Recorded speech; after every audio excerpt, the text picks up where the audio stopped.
우리에게 주실 말씀은 잠언 10장, 잠언 11장입니다.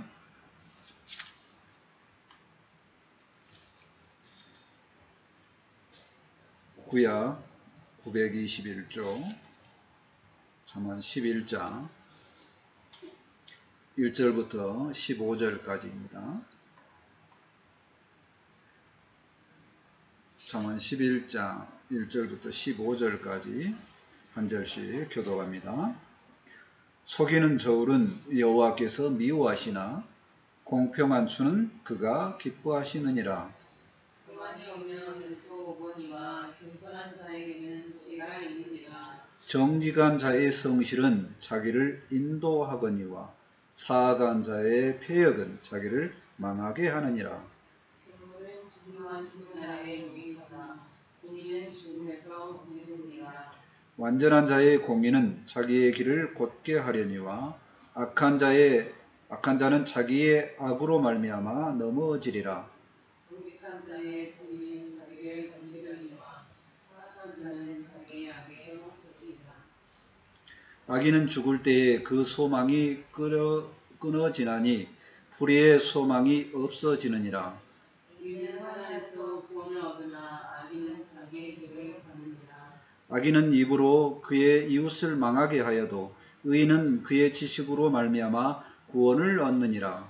의인이 형통하면 성읍이 즐거워하고 악인이 패망하면 기뻐 외치느니라. 성읍은 정직한 자의 축복으로 인하여 진흥하고 악한 자의 입으로 말미암아 무너지느니라. 지혜 없는 자는 그의 이웃을 멸시하나 괜찮은 자는 정죄하느니라. 두루다니며 한담하는 자는 남의 비밀을 누설하나 마음이 신실한 자는 그런 것을 숨기느니라. 지략이 없으면 백성이 망하여도 지략이 많으면 평안을 누리느니라. 같이 읽겠습니다. 타인을 위하여 보증이 되는 자는 손해를 당하여도 보증이 되기를 싫어하는 자는 평안하니라. 아멘. 오늘 말씀의 제목은 좋은 사람 이렇게 잡아보았습니다. 지난주에 참으로 오래간만에 시골에 가서 일을 했습니다.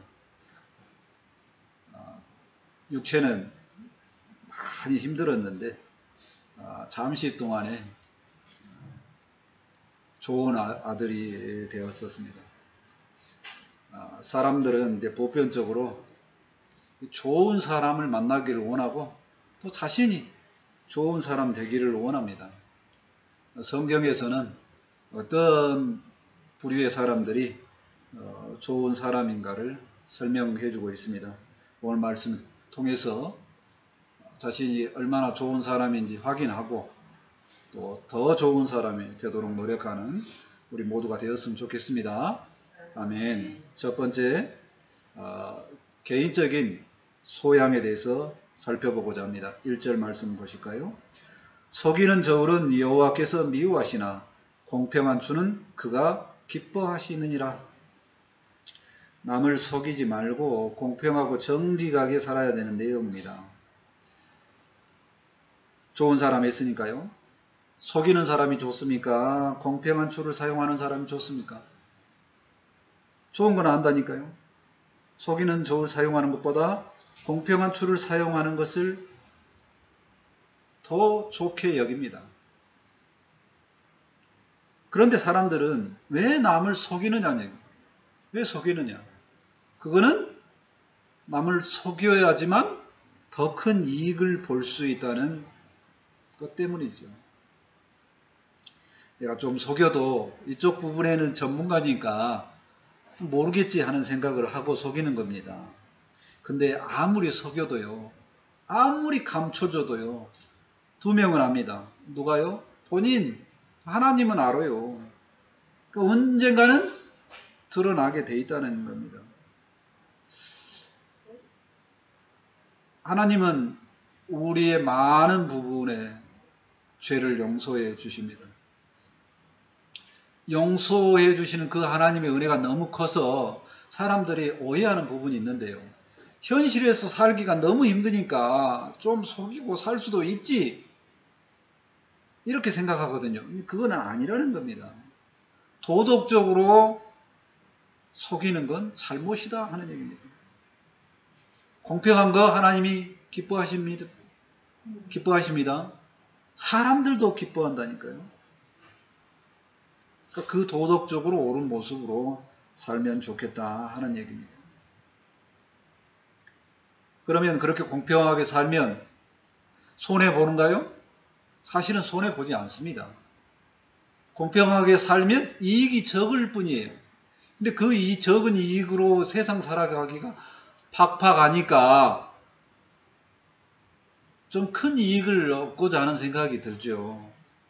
이때 공평하게 살아도 충분하다는 역사적인 증거를 보아도 괜찮습니다. 그리고 좀 더 나은 게 뭐냐면 도덕적으로 옳게 사는 것이 맞는데 근데 그럼에도 불구하고 하나님은 그 정직하게 사는 자를 기뻐하시고 도와주신다 하니까 얼마나 좋습니까? 그걸 믿고 살아도 괜찮겠다 생각합니다. 2절 말씀 보실까요? 교만이 오면 욕도 오거니와 겸손한 자에게는 지혜가 있느니라. 교만을 버리고 겸손하게 살아야 된다는 내용입니다. 사람들 뭐를 더 좋아합니까? 당연히 겸손한 자를 더 좋아합니다. 근데 교만하죠? 교만한 모습이 드러납니다. 왜 그런가요? 남들보다 나은 뭔가가 내가 있다고 생각하면 난 그것만 갖고도 살 수 있어 라고 생각하면 내가 가지고 있는 것을 보면 저 사람 내가 가지고 있는 만큼 가진 사람이 없어 라고 하면 교만할 수밖에 없습니다. 근데 교만하다 보면 뭐가 온다고요? 욕이 온다는 거예요. 수치가 온다는 겁니다. 사람들이 그 교만한 자를 볼 때에 점점 어떻게 합니까? 마음에서 멀어지죠. 그 사람이 교만한 그 사람은 점점 설 자리를 잃게 되고 나중에는 외톨이가 되게 됩니다. 그러니까 당연히 교만한 사람은 안 좋다는 거 안다는 겁니다. 근데 하나님도 그런 사람 싫어하죠. 왜 그러냐면 그 교만한 사람은 겸손하지 않기 때문에 하나님의 구원의 역사에 대해서 잘 모릅니다. 그러니까 결국엔 하나님과 멀어지고 구원과 멀어진다는 겁니다. 비교해서 겸손한 자는 늘 자기가 많이 알아도 뭐 한다고요?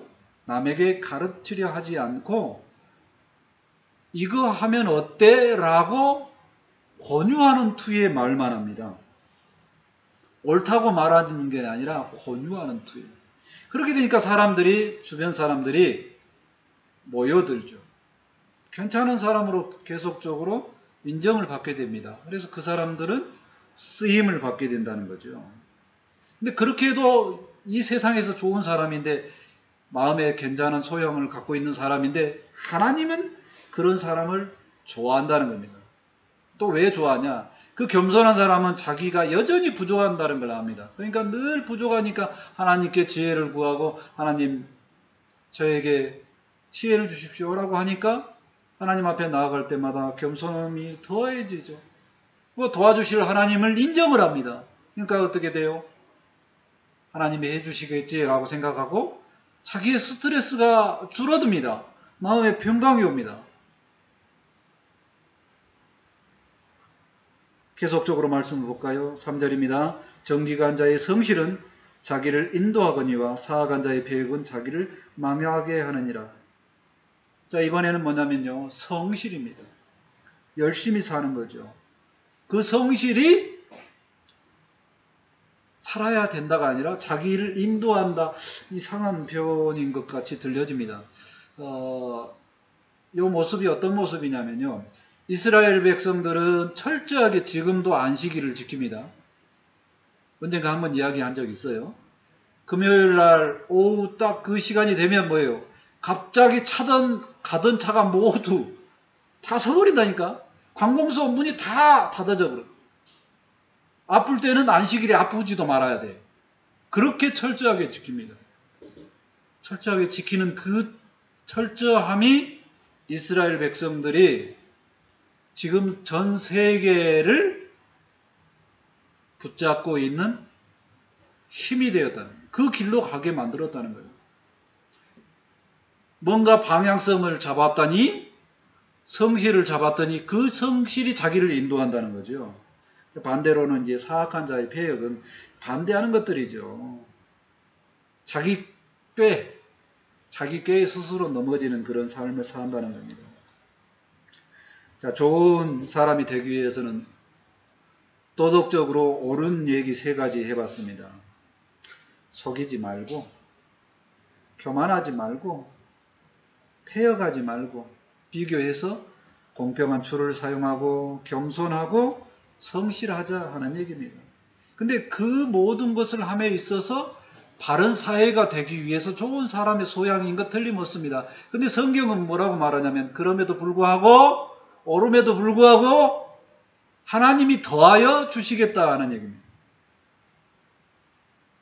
온 플러스 온이죠. 하나만 줘도 되는데, 하나만 유익이 있어도 되는데, 하나의 유익이 더 있다는 얘기입니다. 개인적으로 윤리적인 도덕적인 거 줘야 됩니다. 그런데 하나님이 그 안에 살면 더 부어주신다고 약속해 주셨습니다. 시편 84편 11절에 말씀하십니다. 여호와 하나님은 해요 방패시니라. 옳은 것의 대표적인 거죠. 여호와께서 은혜와 영화를 주시며 정직하게 행하는 자에게 좋은 것을 아끼지 아니하실 것임이니이다. 정직하게 살면, 도덕적으로 옳게 살면 하나님께서 좋은 것으로 더 주신다는 겁니다. 우리는 하나님의 약속의 말씀을 확신하기 때문에 그 약속의 말씀을 붙들고 믿음 안에서 좋은 삶의 소양을 다 가질 수 있기를 기도합니다. 아멘. 2번째, 하나님 앞에 좋은 사람, 하나님이 인정하는 좋은 사람을 살펴보고자 합니다. 4절 말씀을 보실까요?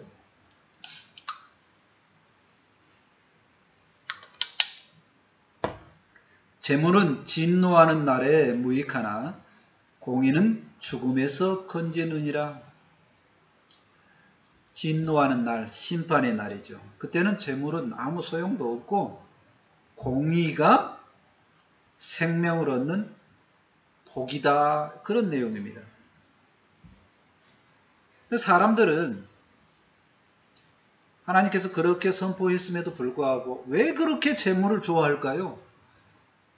왜 그렇게 돈을 좋아할까요? 하는 겁니다. 그건 왜 그러냐면 하나님의 뜻을 모르기 때문입니다. 세상을 살다 보니까 재물을 보니까 굉장히 유익이 많아요. 근데 반대로 뭘 모르냐면 재물이 갖다주는 폐해, 또 그 결과에 대해서 모릅니다.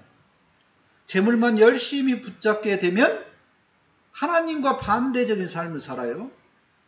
그때 이후에 종말의 때 그 사람이 끝나는 그때에 심판이 있는 것을 모릅니다. 그래서 그렇게 사는 거죠. 비교하면은요. 하나님의 심판을 아는 자는 공의를 행하며 삽니다. 정의롭게 산다는 거죠. 옳게 산다는 겁니다. 정말로 옳은 공의는 심판과 구원을 함께 알게 되는 겁니다. 그걸 알게 되는 사람은 공의를 따라 사는 겁니다. 5절과 6절을 계속해서 봐볼까요? 완전한 자의 공의는 자기의 길을 곱게 하려니와 악한 자는 자기의 악을 말미암아 넘어지리라. 정직한 자의 공의는 자기를 건지려니와 사악한 자는 자기의 악에 잡히리라. 완전한 자는 공의를 행하고 그 공의가 자기의 길을 곱게 세운다고 합니다. 완전한 자를 표현을 했는데요. 사실은 완전한 자는 예수님 뿐입니다. 우리는 완전에 가까이 나아갈 수 없어요. 예수님은 이 땅에 살면서 죄를 짓지 않고 완전한 공의를 행하셨습니다. 그러니까 하나님 보실 때 완전하니까 그 하나님이 보시는 그 완전함에 성공, 그래서 구원받은 겁니다. 생명을 그대로 유지한 거죠. 부활하신 겁니다. 그럼 우리는 어떻게 돼요? 그 예수님을 믿게 되면 그 예수님의 행한 공의가 우리에게 전달된다. 우리에게 전가된다. 그걸 믿음으로 받는 겁니다. 우리가 왜 옳은 사람이라고요? 주님을 믿음으로 예수님의 의로움이 우리에게 전달된다는 거예요. 우리는 예수님과 하나, 이걸 믿기 때문에 정의롭다, 공의롭다 이렇게 한다는 겁니다. 이 구원의 원리를 악인은 모르는 겁니다. 그래서 사악한 자는 자기 악에 잡히리라. 자기 악이라고 했어요. 자기 악. 그 자기 악이 뭐냐? 자기가 스스로 열심히 산다는 겁니다. 하나님을 모르는 자들은 악할 수밖에 없는 이유가 뭐냐면 스스로 살기 때문입니다. 스스로 살아. 옳다고 살아. 열심히 살아. 그런데 뭐냐면 자기 스스로 사는 그것이 악인 줄 모른다는 겁니다. 그렇게 열심히 살다가 어디에 가보면은요, 죽음 앞에 딱 쓰면 아무것도 아니구나. 그걸 악인들은 알게 된다는 겁니다. 7절 말씀을 보실까요? 악인은 죽을 때에 그 소망이 끊어지나니 불의의 소망이 없어지느니라. 악인이 죽을 때에 모든 것을 잃게 된다는 겁니다. 정말로 이 땅에서 내가 무엇을 하기 위해서 그렇게 열심히 살았는데, 그렇게 악자까지 살았는데 죽음 앞에 딱 가서 보니 그 모든 자기의 열심이, 자기죠, 자기. 자기의 열심이 아무것도 아니구나. 아무 도움이 안 되는구나. 그걸 깨닫게 된다는 겁니다. 그걸 아는 사람이 의인이라는 거죠. 8절 말씀 보실까요? 의인은 환난에서 구원을 얻으나. 의인이 구원받게 되는 것은 뭐냐면 딱 그 원리입니다. 내가 아니고 예수님이 완전한 분이시고 그 완전한 그 예수님은 공의를 행하셨어. 그 공의를 행한 그 공의가 놀라운 은혜 가운데 내게 전달되는구나. 내게 전가되는구나. 그걸 아는 겁니다. 그래서 구원을 받게 되죠. 악인은 자기의 길로 간다는 것은 원래 정해진 그 길로 간다는 겁니다. 자기의 길이 뭐냐면 인간의 본연의 길이에요. 인간은 원래 무슨 길을 향해서 갑니까? 태어나면 자기 죄 때문에 죽음의 길로 갑니다. 심판의 길로 갑니다. 열심히 자기의 길을 가는 사람은 열심히 죽음을 향해 가고 열심히 심판을 향해 간다는 겁니다. 하나님 앞에 좋은 사람, 하나님 앞에 의인은 어떤 사람인가요? 공의를 행하는 사람입니다. 완전하게 공의를 행하는 사람이에요. 이 세상에 어떤 사람이 태어났어요? 그 사람이 완전하게 공의를 행한다. 그러면 뭐예요? 구원 받을 수 있습니다. 그런데 그런 사람이 있다고요? 없다는 거예요. 오직 한 분, 예수님만 완전한 공의를 행한 겁니다. 예수님의 공의를 우리가 믿음으로 받음으로 받은 그 은혜 가운데 그 공의가 우리에게 전달됐다. 이걸 믿는 겁니다. 그 오직 전가된 공의가 우리를 구원에 이르게 하는 겁니다. 그런 사람만 하나님께서 기뻐하시는 사람이 되는 겁니다. 너가 참 좋은 사람이야 라고 인정해 주는 겁니다. 우리가 의인 될 수 있는 것은 믿음으로 받는 사람임을 믿습니다. 믿음에 따라서 하나님이 인정하는 좋은 사람이 되었으면 좋겠습니다. 로마서 1장 17절에 말씀합니다. 복음에는 좋은 소식에는 하나님의 의가 나타나 있는데 하나님의 의가 나타나서 믿음으로 믿음에 이르게 하나니 기록된 바 오직 의인은 믿음으로 말미암아 살리라 함과 같으니라. 우리가 의인 된 것은 우리가 열심히 도덕적으로 열심히 사는 것도 필요하지만 완벽하게 사는 것이 필요하지만 그렇게 못 살기 때문에 믿음이 필요한 겁니다. 믿었더니 예수님의 공의가 예수님의 의가 우리에게 전가되었다는 겁니다. 믿음으로 우리가 이 의를 다 받아서 하나님께 인정받는 좋은 사람이 되어지기를 기도합니다. 아멘. 세 번째, 이웃과 관계에서 좋은 사람을 살펴보고자 합니다.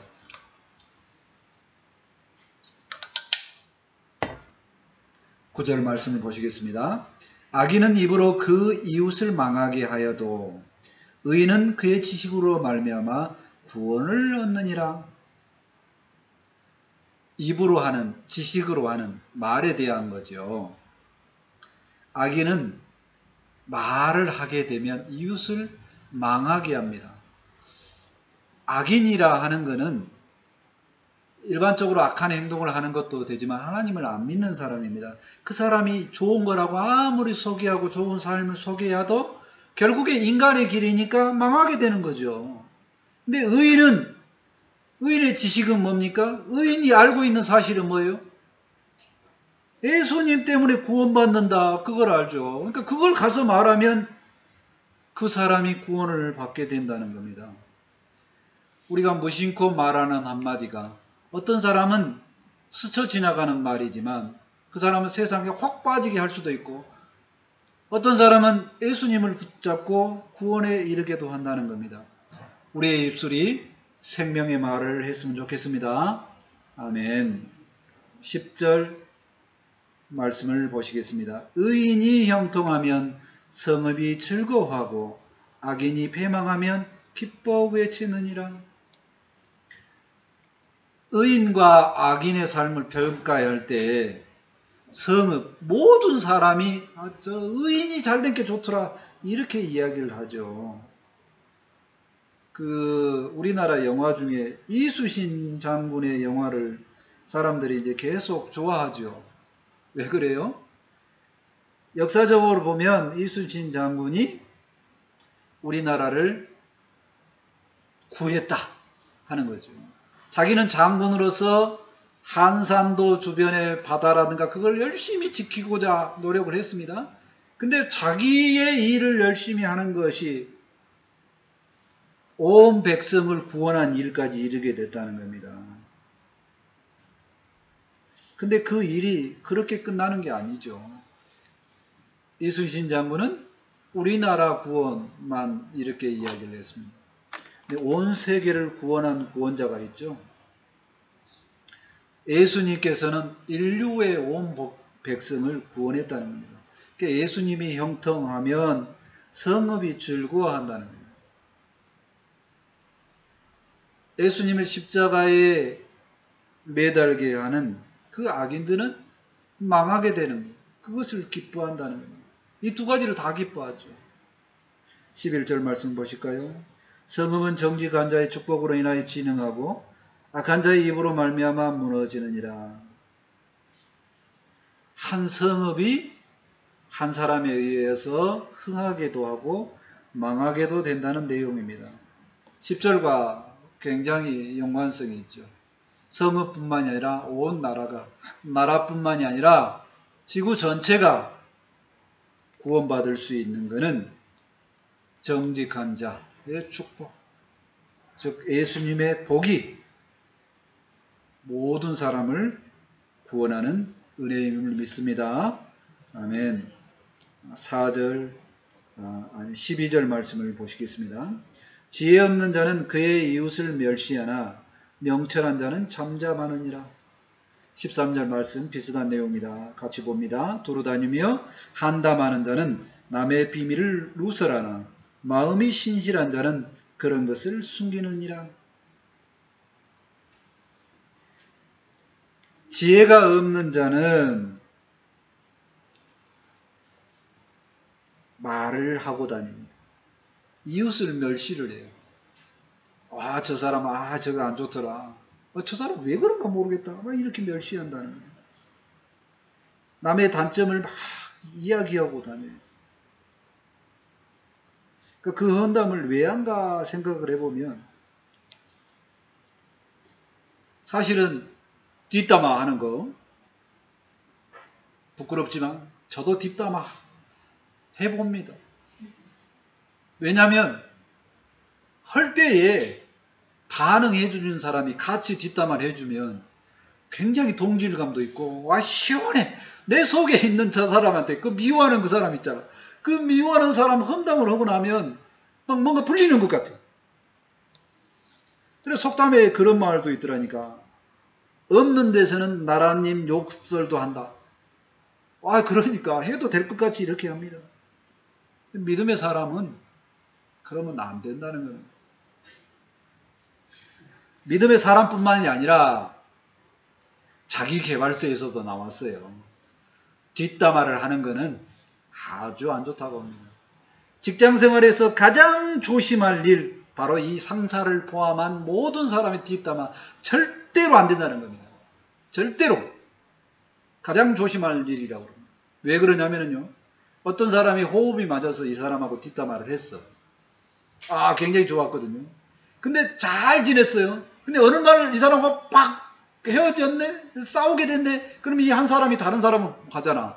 그러면 그동안 이 뒷담화를 했던 사람이 나하고 헤어지면서 저 사람이 다른 데 가서 했던 그 뒷담화를 부풀리거나 이렇게 해가지고 해서 내가 한 말은 아니지만 안 한 말도 아니지만 그 애매한 말들을 기준으로 해서 말을 하게 될까 염려, 스트레스가 어마어마하게 크다는 겁니다. 그게 실제적으로 드러나면 진급도 못하고 평가도 낮아지고 직장 생활을 잘 할 수 없다는 겁니다. 가장 조심할 일이 그거라고 이야기를 하더라고요. 근데 하나님은 하나님 편에서 봐도 그거 하지 말라고 합니다. 명철한 자는 뭐라고요? 잠잠한다는 거예요. 말하지 않는다는 겁니다. 누가 잘못했다 이야기하지 않는다는 겁니다. 또 그것을 숨겨주는 거예요. 어떤 사람이 그 지역에서 자리 잡을 수 있는 일에 주변 사람이 도와주는 가장 중요한 일이 아무 말 안 하는 겁니다. 그 사람에 대해서. 그러면 그 사람이 힘들어하지는 않는다는 거예요. 그러니까 교회 안에서 어떤 사람이 왔을 때 그 사람이 정착할 수 있게끔 도와주는 가장 중요한 도움이 뭐라고요? 그 사람에 대해서 뭐라고 하지 않는 거예요. 높은 차원의 이야기도 아니고 그냥 안 할 것을 안 하는 정도입니다.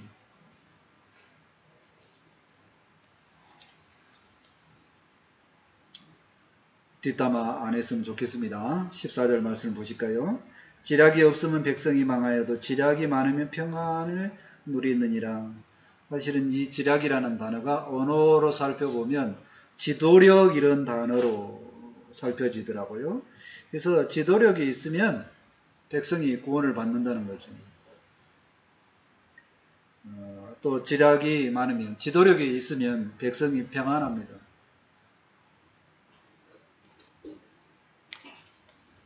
대통령이 지도력이 좋아질 수 있도록 기도를 많이 했으면 좋겠습니다. 15절 말씀 보실까요?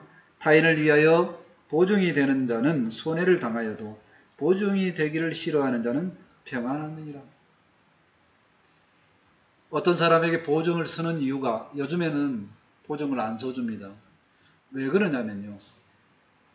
이기적이기 때문에 남에 대해서 절대로 잘 해주는 것이 아니라서 보증을 잘 안 써줍니다. 자, 그런데 그럼에도 불구하고 보증 때문에 가끔가다 사고가 한 번씩 쳐요. 어떤 경우에 그러냐면 그 사람하고 관계를 끊을 수 없다고 하는 인간적인 깊은 관계에 있는 사람을 위해서 보증을 쓰기도 합니다. 가족, 또 가족 같은 사람, 이런 사람들 위해서 보증을 쓴다는 거예요. 그런데 그런 사람은 뭐라고요? 손해를 당한다는 겁니다. 보증을 안 해주는 사람, 보증을 싫어하는 사람, 평안한다는 거죠. 그러면 그 사람들이, 그 가족같이 관계에 있는 사람, 그렇게 깊은 관계에 있는 사람, 보증 써달라고 하면 어떻게 해야 되냐? 차라리 주라는 거예요, 주라는 거예요. 내 능력 범위 내에서 내 피해가 당하지 않을 정도 범위에서 그냥 줘버리고 안 된다고 말을 하라는 얘기입니다. 그래야지 평안이. 성경에는 참 보증이 나쁘다고 계속 나오는 것 같습니다. 자, 이웃과 관계에서 좋은 사람을 살펴봤습니다. 이웃에게 생명의 말을 할 수 있는, 예수님의 구원에 대해서 말을 할 수 있는 사람이 좋은 사람이고, 또 내가 좋은 리더가 된다면 공동체를 구할 수 있습니다. 나라를 구할 수 있습니다. 지구를 구할 수 있습니다. 그런 것도 생각해 봐도 괜찮을 것 같습니다. 남의 험담하지 않았으면 좋을 것 같고요. 보증도 안 썼으면 좋을 것 같습니다. 우리 모두가 좋은 이웃이 있으면 참 좋겠다는 생각을 하죠. 똑같이 우리 자신이 이웃에 대해서 좋은 이웃이 됐으면 좋겠습니다. 아멘. 갈라디아서 5장 14절의 본면의 말씀을 보겠습니다. 온 율법은 내 이웃 사랑하기를 내 자신같이 하라 하신 한 말씀에서 이루어졌나니. 온 율법을 완성하려면 이웃 사랑해야 함을 깨닫습니다. 말씀을 정리합니다. 우리는 좋은 사람이 되기 위해서 개인적으로도 윤리적으로도 도덕적으로 수준이 높은 사람이 되었으면 좋겠습니다. 그게 바릅니다. 그게 옳습니다. 그런데 그렇게 옳은 길을 가도 하나님은 뭐라고요? 정직한 그 길을 갈 때에 더해 주셔서 복을 주신다고 하십니다. 그런 것을 기대하며 살아도 좋을 것 같습니다. 또 하나님이 인정하는 좋은 사람은, 가장 좋은 사람은 어떤 사람이냐? 겸손해서 내가 공의를 행할 수 없다는 걸 알고 완전한 공의를 행하신 예수님을 수용하는 겁니다. 그 믿음으로 수용하는 사람이 너도 괜찮은 사람이야 라고 좋은 사람으로 하나님은 평가해 주시고 구원해 주심을 믿습니다. 이웃에게 대해서는 좋은 사람은, 이웃에게 대해서 좋은 사람은 내가 그 사람을 좋은 사람으로, 나 같은 사람으로 인정하고 내가 좋은 사람으로 먼저 되고자 하는 그런 마음의 결정을 했으면 좋겠습니다. 아멘. 기도합니다. 하나님 감사합니다. 우리에게 좋은 사람을 알려주심을 감사합니다. 도덕적으로 윤리적으로 높은 사람이 되게 하옵시고 하나님을 믿는 믿음 안에서 구원의 원리를 아는 사람들이 되게 도와주시고 이웃에 대해서는 좋은 사람이 될 수 있도록 내가 먼저 나와 같이 사랑하는 사람이 될 수 있도록 함께하여 주옵소서. 오늘 말씀을 받아사오니 이 말씀을 잘 받아서 모든 이에게 좋은 사람이 될 수 있도록 함께하여 주옵소서. 오늘 말씀이 생명이 되고 능력이 될 수 있도록 하나님께서 함께하여 주옵소서. 감사하며 예수님의 이름으로 기도합니다. 아멘. 이제 찬송 455장 하시고 준비하시는 힘을 하나님께 드립니다.